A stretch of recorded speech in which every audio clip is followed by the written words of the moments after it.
Maganda ba ako? Mga imigurant ay hindi. Alam niyo ba, every time talaga na pumapasok ako dito sa Manila, ang gaan-gaan ng loob ko. Kasi hindi lang kayo yung nakamit namin ngayong araw. First batch, di ba, attorney? Pero nakakatuwa naman kasi ang gaan ng loob ko sa bawat batch na nakikita ko kasi parang ang dami kong kamukha. Parang feeling ko tuloy na mag-anak. Ewan ko ba? Akala ko yung ganap ng mukha mag-isa lang ako. Ang sapis-sapis na lang ngayon, kinukumpara ngayon ako kay General Torres. Pero iliwanagin ko lang, wala akong connection doon at hindi mag-anak yun. Ayan. Ayan nga, napag-usapan naman natin yung patungkol dito sa vendors party list na kung saan ito yung party list talaga na makakatulong para sa atin. Para sa ating mga vendors. Marami ba ang vendors dito? Ayan, okay lang yan naman kahit hindi lahat vendors, pero kung gusto mo maging vendors, maging member ka ng vendors, mga coordinator kami dito sa inyong mga lugar na kung saan may mga form. Kung gusto nyo maging member sa vendors party list, pwede rin kahit hindi kayo nagtitinda. Tama, attorney? At yun nga, may mga pinibigay kami mga tawag dito, mga card na parang ID na kung saan yun ang may gagamitin nyo para maging member kayo ng vendors party list. Supportan po natin ang vendors party list kasi base po sa aking mga karanasan, siguro naman marami nakapanood dito sa akin sa social media. Mayroon ba? Ayun, ang dami nakapanood. Siguro naman kung alam kung bakit ako nandito sa vendors party list, alam nyo na kung bakit, di ba?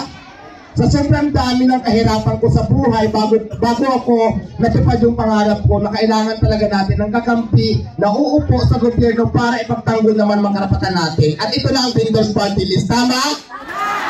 Ayan, kasi naranasan ko, tinapon yung paninda, kinuha yung bagong pili na payong ko, yung mga lamisa at kung ano-ano pa. Diba? Kasi ang hirap bilang isang vendors na halimbawa, nangungutang lang tayo. For example, yung ate nagtitinda ka, yung 10,000 na puhunan mo, inutang mo lang sa bumpay. Tapos darating si clearing, bigla na lang kukunin yung lamisa, yung payong, yung mga niluto mo, kinain nila. Diba?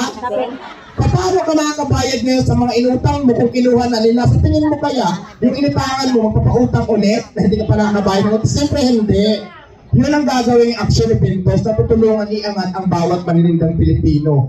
Kung illegal man yung pwesto natin dahil hindi natin kaya magbayad sa mga mahaling renta ngayon, dapat hanapan tayo ng pwesto, di ba?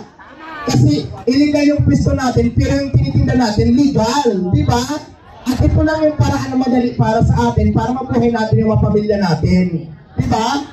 At yun ang gagawin pa Vendors Party List para tulungan iangat ang kagaya nating maninindang Pilipino. Lalo na dyan yung puhunan. Siguro naman nasabi na kanila na tayo lahat ng advocacy ng Vendors Party List. So para sa akin lang, sarili kong pananaw, base na dun sa mga karanasan ko, malaking bagay talaga yung Vendors Party List na makakatulong talaga para sa ating lahat. Di ba?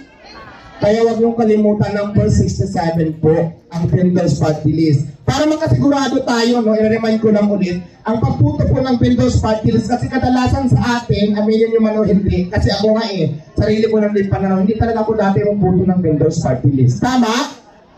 Pero ngayon, kailangan nating ibuto kasi ito talaga yung magiging kakampi natin. Ang gawin nyo na lang, bago kayo pumuto ng mga mayors, baliktarin nyo muna yung baluta natin kasi nasa bandang likod yun. Ibuto nyo muna ang Vendors Party List bago kayo pumuto ng mga mayor o konsehal na mga gusto nyo.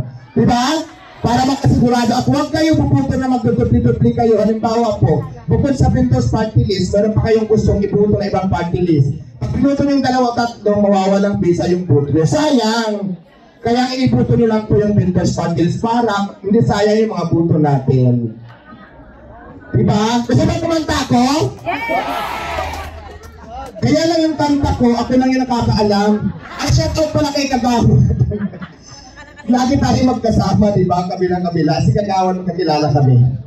So, ayan. Kakanta mo na ako. Pero yung kanta ko kasi, ako lang yung nakakaalam. So, ang gawin nyo na lang, habang kumakanta ko ng kanta ko, kasi wala na ito sa Spotify, wala pa sa YouTube, at wala pa sa Facebook.